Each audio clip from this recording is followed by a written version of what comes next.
सत्र सुचारू रूप से चल सके, आम बजट जब पेश किया जाए तो विपक्ष किसी भी तरीके से सवाल ना उठाए, हंगामेदार ये सत्र ना हो, इसको लेकर बाकायदा पहले एक सर्वदलीय बैठक बुलाई जा रही है, जिसके जरिए चिंतन हो सके, मंथन हो सके, चर्चा हो सके और फिर 48 घंटे बाद आम बजट पेश किया जाएगा।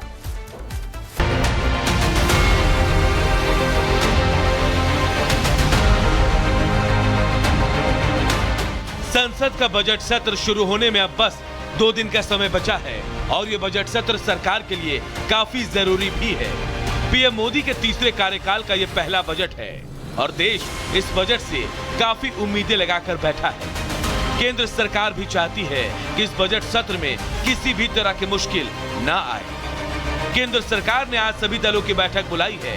बैठक में बजट सत्र को लेकर चर्चा होगी। कल यानी 31 जनवरी को संसद के बजट सत्र की शुरुआत होगी। पहले दिन राष्ट्रपति द्रौपदी मुर्मू संयुक्त सत्र को संबोधित करेंगी। शनिवार यानी 1 फरवरी को आम बजट पेश किया जाएगा। प्रधानमंत्री नरेंद्र मोदी के तीसरे कार्यकाल का पहला पूर्ण बजट और बतौर वित्त मंत्री निर्मला सीतारमण का लगातार 8वां बजट होगा। केंद्रीय वित्त मंत्री निर्मला सीतारमण से सभी को उम्मीद है कि वो एक अच्छा और संतुलित बजट पेश करेंगी। सोमवार 3 फरवरी से दोनों सदनों में राष्ट्रपति के अभिभाषण पर धन्यवाद प्रस्ताव पर चर्चा शुरू हो जाएगी। प्रधानमंत्री नरेंद्र मोदी 6 फरवरी को बहस का जवाब दे सकते हैं। बजट सत्र के पहले चरण में 9 बैठकें प्रस्तावित हैं। इसके बाद दोनों सदन 13 फरवरी को अवकाश के लिए स्थगित हो सकते हैं।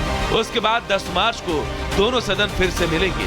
सत्र का दूसरा चरण 10 मार्च को शुरू होगा और इसके 4 अप्रैल तक जारी रहने की संभावना है। बजट सत्र में कुल 27 बैठकें प्रस्तावित हैं। बीते मानसून सत्र और शीतकालीन सत्र में सदन का जो हाल रहा उसे देखने के बाद इस बार भी सदन में हंगामे के पूरे आसार हैं। खासकर विपक्ष वित्त मंत्री के ऐलान को लेकर कई सवाल उठाएगा। देखना होगा कि सरकार विपक्ष के सवालों का कितना मजबूती से जवाब दे पाती है। Bureau report, Republic Bharat.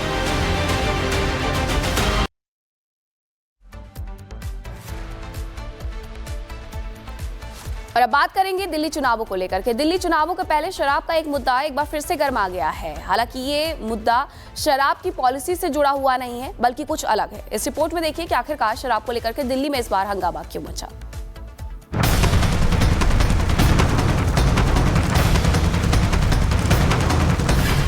Delhi में फिर शराब पर तकरार। पंजाब भवन के पास संदिग्ध कार, शराब की बोतलें और आपका पर्चा। शुरू हुई नई सियासी चर्चा। दिल्ली में एक बार फिर शराब आम आदमी पार्टी और बीजेपी के बीच जंग की नई वजह बन गई है।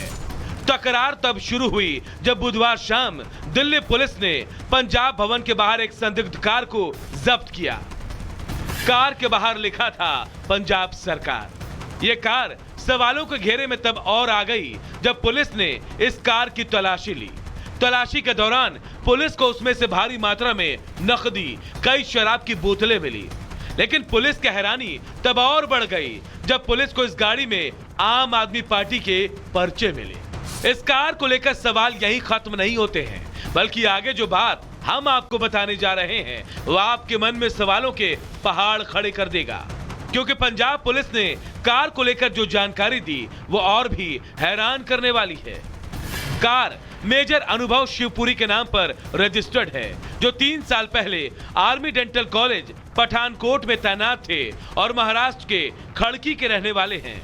इसके अलावा कार का रजिस्ट्रेशन नंबर साल 2018 की फोर्ड इको स्पोर्ट के नाम पर है। लेकिन पुलिस ने जिस कार को पकड़ा वो दरअसल हुंडई क्रेटा है। इससे इतना तो साफ हो गया कि गाड़ी का नंबर प्लेट जाली और फर्जी है।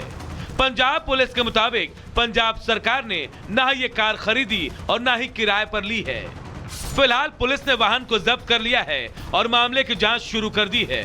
इस संबंध में थाना तिलक मार्ग में कानूनी कार्रवाई की जा रही है। पुलिस पता लगाने में जुटी है कि गाड़ी किसकी है और इस्तेमाल आखिर इसका किस उद्देश्य से किया जा रहा था।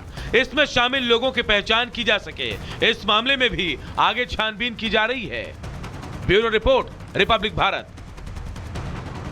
तो दिल्ली में पंजाब भवन के बाहर मिली कार के बाद कई सवाल खड़े हो रहे हैं और जिस तरीके से ये पूरा मामला सामने आया, ऐसे में इस वक्त पर बीजेपी इस मुद्दे को भुनाने का कोई मौका नहीं छोड़ रही है और छोड़ने वाली भी नहीं थी। भारतीय जनता पार्टी, आम आदमी पार्टी अरविंद केजरीवाल को घेरती हुई दिख रही है, के बाद कई सवाल कर रही है, तो उधर आम आदमी पार्टी भी पलटवार कर रही है। रिपोर्ट देखिए।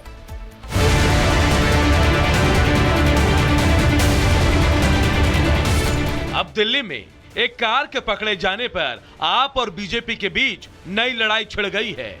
बीजेपी ने इस कार के मुद्दे को लेकर आम आदमी पार्टी पर अब तस्करी का आरोप लगाना शुरू कर दिया है। पंजाब भवन के बाहर पंजाब सरकार की गाड़ी में आम आदमी पार्टी के प्रचार सामग्री के अंदर 10 लाख रुपए कैश फ्लाइंग स्क्वाड ने पकड़े हैं। अब आप समझ लीजिए कि अरविंद केजरीवाल किस स्तर पे जा रहे हैं। दिल्ली का चुनाव उनके हाथ से निकल रहा है, तो पहले शराब की तस्करी और अब शीश महल का पैसा दिल्ली के चुनावों में लगाया जा रहा है। और पंजाब की सरकारी गाड़ियां, पंजाब सरकार की, जहां आम आदमी पार्टी की सरकार है। कांग्रेस ने कार के इस मुद्दे पर आम आदमी पार्टी को घेरने का मौका नहीं छोड़ा। नई दिल्ली से कांग्रेस उम्मीदवार संदीप दीक्षित ने तो पंजाब भवन पर ही कार्रवाई करने की मांग उठा दी। देखिए, मैंने आपको याद होगा बहुत 20-25 दिन पहले एलजी साहब को चिट्ठी भी लिखी थी कि पंजाब की गाड़ियां, पंजाब पुलिस की गाड़ियां, पंजाब की गाड़ियां बहुत पैसा लेकर दिल्ली आ रही हैं। तो ये बात आज एक तरीके से प्रूव हो गई। हम लोगों ने बीच में ये भी शक बहुत खबर आई थी कि पंजाब भवन, वहां अंदर क्या हो रहा है, क्या नहीं हो रहा है, ये बहुत सी खबरें आ रही हैं, कैश वहां से आ जा रहा है। मेरा ये कि चुनाव में कोई भी सरकारी बंगला, सरकारी रेस्ट हाउस आप इस्तेमाल नहीं कर सकते। बीजेपी और कांग्रेस ने आरोपों की बौछार लगाई, तो आम आदमी पार्टी ने भी इसका जवाब देने में देरी नहीं की। पंजाब गवर्नमेंट ने भी अभी इशू कर दिया है कि इस नंबर की कोई भी कार पंजाब सरकार के पास ना कभी थी और ना है। इस कार की एंट्री कभी भी पंजाब भवन के अंदर नहीं पाई गई। बहुत ही हास्यास्पद आरोप है। भाजपा अपनी हरकतों से बाज आ जाए, इस बार वो दिल्ली में बुरी तरह हारेंगे। हिस्टोरिक लॉस होगा उनका। कार को लेकर जो सवाल खड़े हो रहे हैं, सियासी मैदान में उनका जवाब हर कोई जानना चाहता है। पंजाब पुलिस ने अपना जवाब दे दिया है, लेकिन दिल्ली पुलिस की जांच में आगे क्या कुछ सामने आता है, ये देखना दिलचस्प होगा। Bureau report, Republic Bharat. और अब बात दिल्ली विधानसभा चुनाव की। दिल्ली विधानसभा चुनाव प्रचार आखिरी दौर में पहुंच गया है, लेकिन उसके ठीक पहले आम आदमी पार्टी हो, बीजेपी हो या फिर कांग्रेस हो, हर कोई बढ़त चाहता है विधानसभा चुनावों के प्रचार में। और यही वजह है कि नए नए मुद्दे उछाले जा रहे हैं। अब एक ऐसा ही मुद्दा आम आदमी पार्टी की तरफ से उछाला गया, जिसे लेकर के दिल्ली की राजनीति कहीं पानी पानी हो रही है। आखिरकार क्या था वो मुद्दा, इस रिपोर्ट में आपको दिखाते हैं।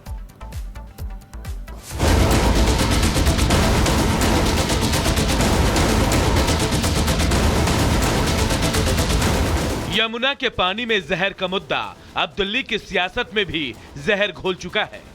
विकास के मुद्दे पर लड़ी जाने वाली लड़ाई अब पानी और जहर के इर्द गिर्द घूम रही है। जहरीले शब्द बाण छोड़े जाने लगे हैं। कोई भी इस होड़ में पीछे नहीं रहना चाहता। चुनाव प्रचार के अंतिम रण में बुधवार को बीजेपी की तरफ से केजरीवाल पर सबसे बड़ा प्रहार पीएम मोदी ने किया। हार के डर से आपदा वाले बौखला गए हैं। हरियाणा का भेजा यही पानी दिल्ली में रहने वाला हर कोई पीता है।